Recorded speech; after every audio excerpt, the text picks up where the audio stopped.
YouTube, what's up with you?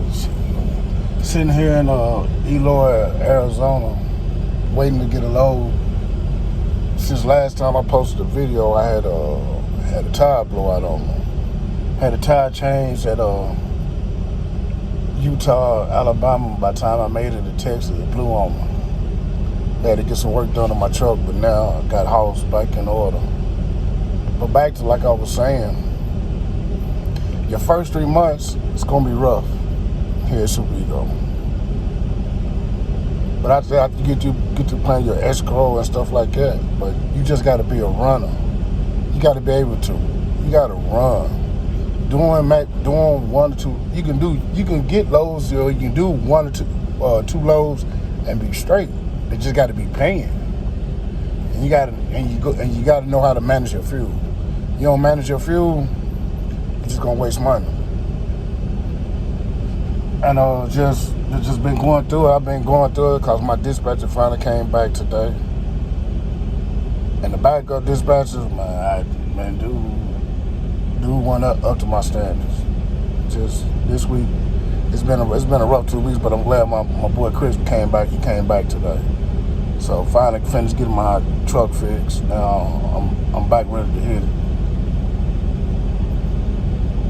But my first 3 months at SuperEGO, it was rough. It was rough, but I just stuck with it. Cause it's something in me that wouldn't let me quit. And just like it's just like I don't take cheap freight. It's a lot of loads I done seen get taken, and for a cheap price, I'm not taking no cheap freight. And just like when you come here, the formula that I use, your first load, it gotta make sense. Just like your first load of the week, that Monday, it gotta be enough to pay your fixed costs. Your second load gotta cover your fuel.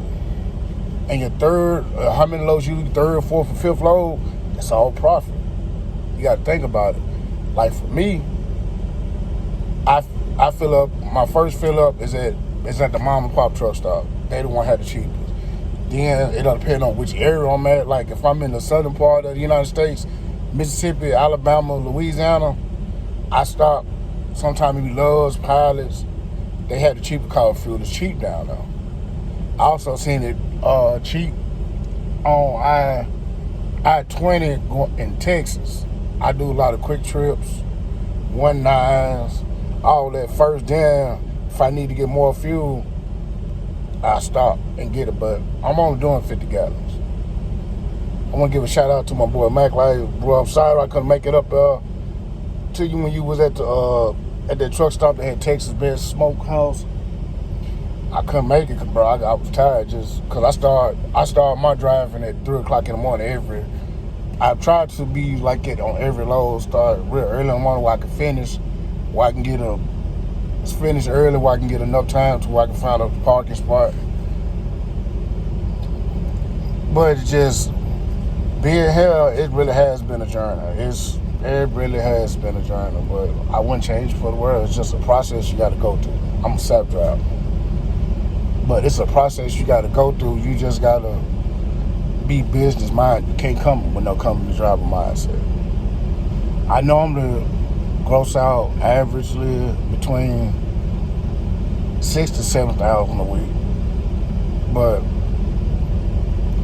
this week it was a kind of messed up week. A tire blew on me while I was on the interstate. The first time I had a recap blow on me since I've been driving. I've been driving since 2005. Just the first time I had one blow on me. It took out my airlines and messed up my quarter fender, so I had to get my quarter fenders replaced again. I ain't had no quarter fenders on my truck for a year yet, but got them fixed, and then it's back to the money. Time to run, cause I got my birthday coming up soon. That'll be when I take home time. Then I probably never take a home time again for my son's birthday and for my niece's birthday. But then after that, I'm just gonna be running. And now I've started to, for me, I can't SuperEGO on my experience. I wasn't going off nobody else, couldn't nobody influence me. but I did my research.